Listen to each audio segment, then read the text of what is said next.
Chop সিঙ্গারা বা কচুরি অনেক খেয়েছেন, একবার এইভাবে খাস্তা মুচমুচে আলুর বোমা বানিয়ে দেখুন বন্ধুরা। একদম ওপরটা মুচমুচে আর ভেতরটা কিন্তু আলুর পুরে ভরা, খেতে খুবই সুন্দর। তাহলে চলুন আজকে রেসিপিটাও ঝটপট দেখিয়ে দিই। তার জন্য দেখুন এখানে নিয়ে নিয়েছি আমি 3টে সিদ্ধ করে রাখা আলু। এই আলু 3টেকে আমি ভালো করে সিদ্ধ করে নিয়েছি, দিয়ে একটু খোসাগুলোকে ছাড়িয়ে নিয়েছি। আমি 3টে আলু নিয়েছি, আপনারা চাইলে কিন্তু আলুর পরিমাণটা বাড়িয়েও বা কমিয়েও নিতে পারেন।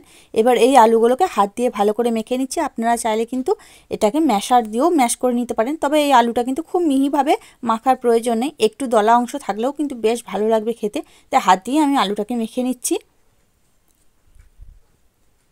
এই দেখুন অল্প করে মেখে নিয়েছি, খুব কিন্তু বেশি আমি মাখিনি, আলুটাকে মিহি করে। এবার এটাকে সাইডে সরিয়ে রেখে দিচ্ছি। আর এদিকে একটা মিক্সির জার নিয়ে নিয়েছি। এবার এর মধ্যে দিয়ে দিচ্ছি 2 ইঞ্চি মতো আদা একটু ছোটো ছোটো টুকরো করে নিয়েছি, 4 থেকে 5টা কাঁচা লঙ্কা, আপনারা যেমন ঝাল খাবেন সেরকম অনুযায়ী লঙ্কার পরিমাণটা দেবেন। আর দিয়ে দিচ্ছি বেশ কিছুটা ধনেপাতা। এবার এটাকে জল না দিয়ে শুকনো অবস্থায় এটাকে আমি একটু গুঁড়ো করে নেব, তবে খুব কিন্তু মিহিভাবে এটাকে পেস্ট করবে না, একটু মানে দানা ভাব থাকবে সেইভাবে করে নিতে হবে। এই দেখুন ঠিক এইভাবে, তাহলে কিন্তু মুখে পড়বে, খেতে খুব ভালো লাগবে। এবার এটাকেও পাশে সরিয়ে রেখে দিচ্ছি আমি। এদিকে একটা পুর বানিয়ে নেব, তার জন্য গ্যাসের মধ্যে কড়াই বসিয়ে দিয়েছি, দিয়ে দিচ্ছি 2 চামচ মতো তেল। এই তেলের মধ্যে দিয়ে দিচ্ছি 1/2 চামচ মতো গোটা জিরে, আর দিয়ে দিচ্ছি 1/2 চামচ মতো কালো সর্ষে। এবার এটাকে খুব ভালো করে ফোড়নটাকে একটু ভেজে নিয়েছি। এর মধ্যে যে আদা আর কাঁচা লঙ্কার পেস্টটা করে রেখেছিলাম সেটাকে আমি দিয়ে দিলাম। এবার জল না দিয়ে এটাকে একটু ভালো করে নেড়ে চেড়ে নেব, যতক্ষণ না আদার গন্ধটা চলে যাচ্ছে আর কাঁচা লঙ্কার একটা সুন্দর ফ্লেভার আসছে, ততক্ষণ এটাকে একটু শুকনো অবস্থাতেই নেড়ে চেড়ে নেব। এই সময় কিন্তু একটু জল দেবেন না, তাহলে মশলার টেস্টটা কিন্তু চলে যাবে। এবার অল্প আছে খুব ভালো করে এটাকে একটু নেড়ে চেড়ে নিয়েছি। এবার একে একে গুঁড়ো মশলা দিয়ে দিচ্ছি। প্রথমেই দিচ্ছি ছোটো চামচের 1 চামচ মতো হলুদ গুঁড়ো, দিয়ে দিচ্ছি 1 চামচ মতো লঙ্কার গুঁড়ো। তো আপনারা যেমন ঝাল খাবেন সেরকম অনুযায়ী লঙ্কার পরিমাণটা একটু কম বেশি করে নেবেন। 1/2 চামচ মতো জিরের গুঁড়ো, আর দিয়ে দিচ্ছি 1/2 চামচ মতো একটু গরম মশলার গুঁড়ো। এবার যে মিক্সির জারটায় মশলা লেগেছিল সেখানে অল্প সামান্য একটু জল দিয়ে ভালো করে ধুয়ে এর মধ্যে দিয়ে দিলাম, কারণ এখন গুঁড়ো মশলা দিয়েছি, এখন যদি জল না দিই তবে কিন্তু গুঁড়ো মশলাটা পুড়ে যাবে, কালো হয়ে যাবে। এবার অল্প সামান্য একটু জল দিয়ে এটাকে গ্যাসের ফ্লেমটা লো করে দিয়ে একটু ভেজে নিয়েছি দেখুন। এবার যে আলুগুলো সিদ্ধ করে রেখে দিয়েছিলাম মেখে, সেই আলুগুলোকে এর মধ্যে দিয়ে দিচ্ছি। এবার গ্যাসের ফ্লেমটা কিন্তু অবশ্যই লোতেই রাখবেন, নাহলে কিন্তু এগুলো কিন্তু পুড়ে যেতে পারে। অল্প আঁচে রেখে ভালো করে এই আলুটাকে আমি মশলার সাথে একটু কষিয়ে নেব, যতক্ষণ না পর্যন্ত মশলার সাথে একটু ভালো করে মিশে যাচ্ছে ততক্ষণ এটাকে ভালো করে কষিয়ে নিতে হবে। এবার দিয়ে দিচ্ছি স্বাদ মতো লবণ, আর দিয়ে দিচ্ছি বেশ কিছুটা ধনেপাতা কুচি। তো ধনেপাতা কুচি আপনাদের কাছে যদি ধনেপাতা থাকে তো অবশ্যই দেবেন, আর না থাকলে কিন্তু কস্তুরি মেথি বা এখানে কারি পাতাও দিতে পারেন, না থাকলে না দিলেও চলবে, তবে কিন্তু দিলে বেশ ভালো লাগবে খেতে, তো দেওয়ার চেষ্টা করবেন। এবার এটাকে যতক্ষণ একটু শুকনো আসছে ততক্ষণ একটু অল্প আছে নাড়াচাড়া করে নেব। এই দেখুন আমার কিন্তু পুরটা তৈরি হয়ে গেছে। তো এটাকে এবার সাইডে নামিয়ে রেখে দিচ্ছি ঠান্ডা হওয়ার জন্য। এদিকে একটা বাটি নিয়ে নিয়েছি, এবার এই বাটির মধ্যে দিয়ে দিচ্ছি 1 বাটি মতো বেসন, দিয়ে দিচ্ছি এর মধ্যে অল্প সামান্য একটু লবণ, আর অল্প সামান্য একটু হলুদের গুঁড়ো, এতে দিলে কালারটা সুন্দর আসবে। দিয়ে দিচ্ছি 1/2 চামচের থেকেও একটু কম বেকিং সোডা। দিয়ে শুকনো অবস্থায় এগুলোকে সব কিছু একসাথে একটু মিশিয়ে নিচ্ছি। আমি যেহেতু অল্প করে বানাচ্ছি তাই এখানে কিন্তু 1 বাটি মতো বেসন নিয়ে নিচ্ছি, আপনারা বেশি করে বানাতে চাইলে বেশি করে বেসন এখানে ব্যবহার করতে পারেন। এবার অল্প অল্প করে জল দেবো, এটা একটা ব্যাটার তৈরি করে নেব। আর ব্যাটারের থিকনেসটা আপনাদের আমি ঠিক দেখিয়ে দেবো, তাই একবারে বেশি জল দেবেন না, অল্প অল্প করে জলটা দিয়ে এই ব্যাটারটা করে নেবেন, তাহলে কিন্তু এর থিকনেসটা ঠিক বুঝতে পারবেন। এই দেখুন আমার কিন্তু ব্যাটারটা হয়ে গেছে, আর কতটা সুন্দর হয়েছে দেখুন, একদম মোলায়েম মসৃণ। এবার এটাকে একটু সময় নিয়ে ভালো করে ফেটিয়ে নিতে হবে, তবে কিন্তু এটা বেশ খাস্তা মুচমুচে হবে। খুব ভালো করে এই বেসনটাকে একটু সময় নিয়ে ফেটিয়ে নেবেন, তাহলে এগুলো কিন্তু খেতে খুব ভালো হবে। এই দেখুন খুব ভালো করে কিন্তু বেসনটা ফেটিয়ে নিয়েছি। আর দেখুন পেছনে চামচের পেছনে এইভাবে বেসন নিয়ে হাত দিয়ে দেখে নেবেন, ঠিক এইভাবে একটা দাগ পরিষ্কারভাবে উঠলে তবে বুঝবেন যে বেসনটা ভালোভাবে ফাটা হয়ে গেছে।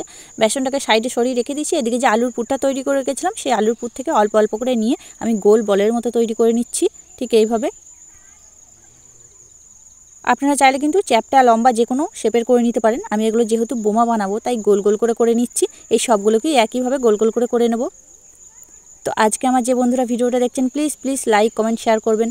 আপনি যদি নতুন বন্ধু হয়ে থাকেন আমার চ্যানেলে যদি এই প্রথম এসে থাকেন তাহলে অবশ্যই কিন্তু লাইক দিয়ে চ্যানেলটিকে সাবস্ক্রাইব করে নেবেন, পাশে থাকা বেল আইকনটি প্রেস করে দেবেন, তাহলে আমি যখনই যা নিত্য নতুন ভিডিও নিয়ে আসবো তার নোটিফিকেশন সবার আগে আপনার কাছে পৌঁছে যাবে। আর যারা অলরেডি সাবস্ক্রাইব করে দিয়েছেন তাদেরকে অসংখ্য ধন্যবাদ। আপনারা 24 ঘন্টা অপেক্ষা করবেন, 24 ঘন্টা পর আমি নিয়ম অনুযায়ী আপনাদের পরিবারে গিয়ে ঘুরে আসবো। এবার দেখুন সব বলগুলোকে আমি এই একইভাবে করে নিয়ে আসছি। সব বলগুলো আমার করা হয়ে গেছে। এবার এগুলোকে ভেজে নেব। তার জন্য গ্যাসের মধ্যে দেখুন আবার কড়াই বসিয়ে দিয়েছি। এবার দিয়ে দিচ্ছি সাদা তেল। আমি এবার তেলটাকে খুব ভালো করে গরম করে নিয়েছি।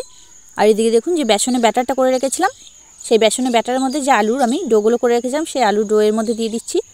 আমি সুবিধার জন্য একবারে 4-5টা করে দিয়ে দিচ্ছি। আপনারা চাইলে কিন্তু একটা করে দিয়েও করতে পারেন, তবে এইভাবে একবারে সব গোলার মধ্যে দিলে এটা দিতে কিন্তু কড়াইয়ের মধ্যে দিতে সুবিধা হবে।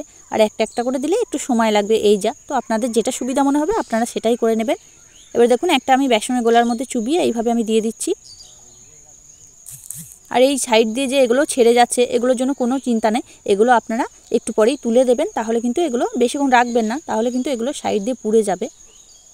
আর বেসনটা কিন্তু এতটাই একটু পাতলা করে গুলে নেবেন, তাহলে এটা অনেকটা মুচমুচে হবে এই বেসনটা খেতে। আর যদি বেসনটা একটু মোটা করে গলেন তখন কিন্তু বেসনটা একদম ভালো লাগবে না খেতে। এগুলো দেওয়ার পর দেখুন একটু নাড়াঘাটা করে দিচ্ছি, দিয়ে অল্প আছে একটু উল্টে পাল্টে এগুলোকে ভেজে নিচ্ছি। অল্প আছে ভেজে নেবেন। প্রথমে গ্যাসের ফ্লেমটা একটু লো হাই করে দেবেন, তারপর গ্যাসের ফ্লেমটা লো করে দেবেন। তাহলে কিন্তু এগুলো খুব ভালো করে মুচমুচে করে ভাজা হবে। আর এই সাইডে এগুলো দেখুন তুলে ফেলে দিচ্ছি।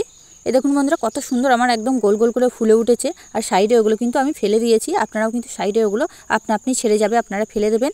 এবার এগুলো ভাজা হয়ে গেছে, এগুলো তুলে নিচ্ছে। কতটা সুন্দর হয়েছে দেখুন, কতটা লোভনীয় হয়েছে। এবার এগুলো তুলে নিচ্ছি। আবার ওই একইভাবে আমি তেলের মধ্যে বোমাগুলোকে ভেজে নিচ্ছি, একে একে দিয়ে দিচ্ছি। তো বন্ধুরা আপনারা কিন্তু চপ, সিঙ্গারা, কচুরি অনেক খেয়েছেন। একবার এইভাবে এই ঘরে থাকা উপকরণ দিয়ে আলুর বোমাটা বানিয়ে দেখবেন। বাড়িতে যদি হঠাৎ কোনো অতিথি চলে আসে তো আপনারা কিন্তু চট জলদি এটা বানিয়ে দিতে পারবেন। আর চায়ের সাথে খেতে তো খুবই ভালো লাগবে, শুধু মুখেও খেতে খুবই ভালো লাগবে। তো অল্প সময়ের মধ্যে কিন্তু ঝটপট এটা বানিয়ে আপনারা কিন্তু অতিথিদের পরিবেশন করতে পারেন। এরকম এগুলো আমার দেওয়া হয়ে গেছে। এবার এগুলো দেওয়ার সাথে সাথে আমি একটু উল্টে পাল্টে দিচ্ছি, দিয়ে এগুলোকেও অল্প আছে ভালো করে ভেজে নিচ্ছি। কত সুন্দর গোল গোল করে ভাজা হয়ে গেছে দেখুন। এবার এগুলোও আমার ভাজা হয়ে গেছে, আমি এগুলোকেও তুলে নিচ্ছি। সব তুলে নিচ্ছি আর বাকিগুলোকেও এই একইভাবে ভেজে নিয়ে আসছি। এই দেখুন বন্ধুরা আমার কিন্তু ঝটপট 5 থেকে 10 মিনিটের মধ্যে তৈরি হয়ে গেল আলুর বোমা। আর কতটা সুন্দর হয়েছে দেখুন, খুবই লোভনীয়। এটা কিন্তু চপ, সিঙ্গারা, কচুরিকেও হার মানাবে, দুর্দান্ত খেতে বন্ধুরা। প্রত্যেকটাই দেখুন কতটা সুন্দর হয়েছে, একদম গোল গোল। আর এই বেসনটা অবশ্যই একটু পাতলা করে গুলবেন, তাহলে কিন্তু এগুলো খুব তাড়াতাড়ি ভাজা হয়ে যাবে আর মুচমুচে হবে একদম খেতে। আর আপনাদের একটা আমি দেখেও দিচ্ছি কতটা সুন্দর হয়েছে দেখুন, একদম খাস্তা মুচমুচে, আওয়াজ শুনেই বুঝতে পারছেন। আর খেতে তো দুর্দান্ত হবেই। তো আপনারা কিন্তু অবশ্যই এইভাবে এই রেসিপিটা একবার বাড়িতে বানিয়ে দেখবেন। আর আমাকে কমেন্টে জানাতে ভুলবেন না আপনাদের রেসিপিটা কেমন হয়েছিল। তাহলে বন্ধুরা আজকে আমার এই রেসিপিটা আপনাদের কাছে কেমন লাগলো সেটা কিন্তু অবশ্যই কমেন্টের মাধ্যমে জানিয়ে দেবেন। দেখে যদি একটু ভালো লেগে থাকে, আপনি যদি নতুন বন্ধু হয়ে থাকেন, একটা লাইক দিয়ে চ্যানেলটিকে সাবস্ক্রাইব করে পাশে থাকা বেল আইকনটি প্রেস করে দেবেন। তাহলে আমি যখনই যা ভিডিও দেবো তার নোটিফিকেশন সবার আগে আপনার কাছে পৌঁছাবে। তাহলে আজকের মতো এখানেই, আবারও ফিরে আসছি অন্য কোনো দিন অন্য একটা রেসিপি নিয়ে। ততক্ষণ আপনারা ভালো থাকবেন, সুস্থ থাকবেন। ধন্যবাদ।